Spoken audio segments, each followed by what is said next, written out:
안녕하세요. 9월 17일 토요일입니다.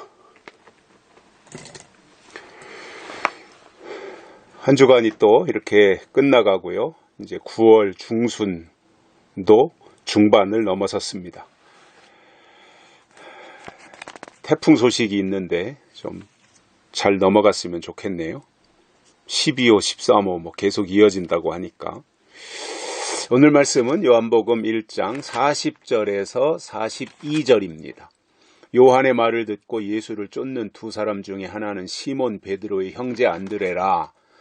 그가 먼저 자기의 형제 시몬을 찾아 말하되 우리가 메시아를 만났다 하고 메시아는 번역하면 그리스도라. 데리고 예수께로 오니 예수께서 보시고 가라사대 내가 요한의 아들 시몬이니 장차 게바라 하리라 하시니라. 게바는 번역하면 베드로라. 아멘. 어제는 세례 요한이 예수님에 대해서 정확하게 소개를 했고 요한을 따르던 두 명의 제자들로 하여금 예수님을 따르도록 이렇게 한 것을 설명을 드렸습니다. 오늘 말씀에서 보면 그 두 제자, 요한의 두 제자가 이제 예수님을 쫓아가게 되는데 그 두 사람 중에 한 사람의 이름이 뭐냐면 베드로의 형제 안드레였다 이겁니다. 안드레였다는 거죠. 그래서 이 안드레가 이제 예수님을 최초로 따르는 제자가 된 거예요. 그래서 세례 요한의 제자가 예수님의 제자가 된 겁니다. 놀라운 일이죠, 그죠? 세례 요한의 제자가 예수님의 제자가 됐다 이 말입니다. 그러니까 여기서 어제 말씀과 연결해서 생각할 수 있는 것이 있습니다. 뭐냐면 먼저 누구의 제자로 있느냐가 참 중요한 거예요. 세례 요한의 제자로 있으면서 세례 요한을 통해서 예수님에 대해서 정확하게 소개를 받아서 알고 있었고 그래서 그 영향을 받아가지고 그로 하여금 더 큰 하나님의 일들을 감당하고 이루어 나갈 수 있는 이 역할을 하게 된 것을 볼 수 있습니다. 누구의 제자였느냐 이게 참 중요해요. 자칫 잘못하면 자기가 다 끌어안고 아무 데도 쳐다보지 못하게 하고 자기 왕국을 건설할 수 있습니다.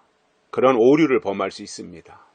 그런데 이 세례 요한은 정확하게 예수님을 안내했고 예수님께로 가도록 한 사람입니다.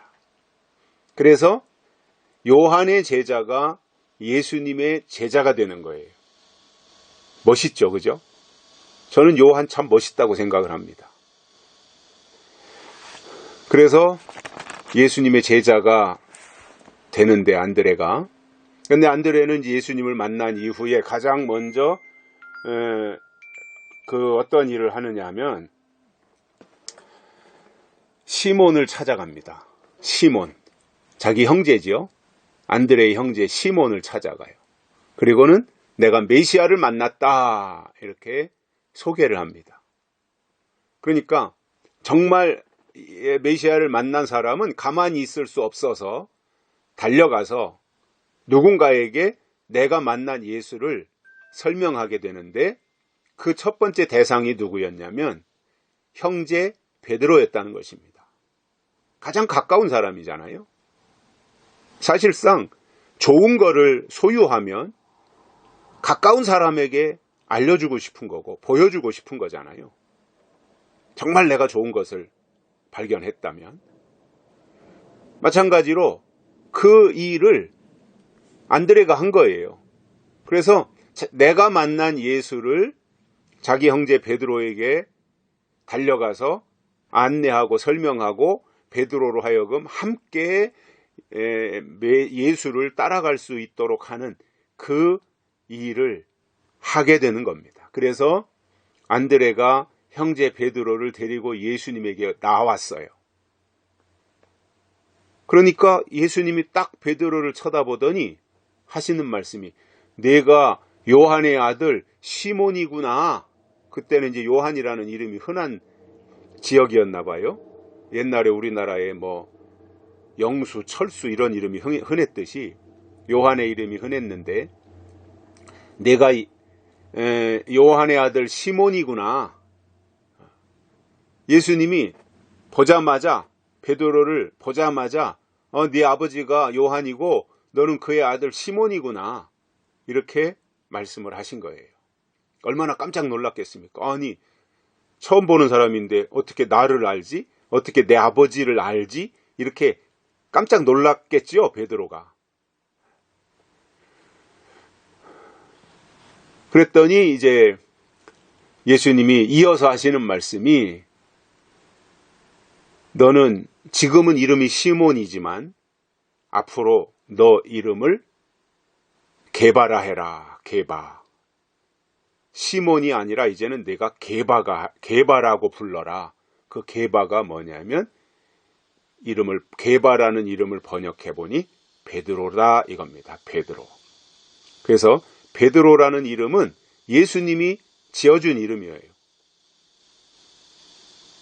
그리고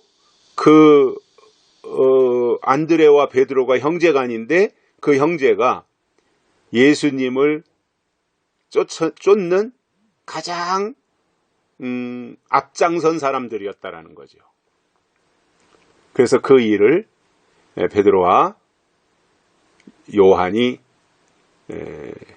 베드로와 안드레가 그 자리에서 그 역할을 감당하는 그 일을 했고, 그렇게 되기까지는 세례 요한의 그 올바른 수고와 올바른 신앙과 그리고 역할이 있었기 때문에 그 일이 가능했다 이렇게 봅니다.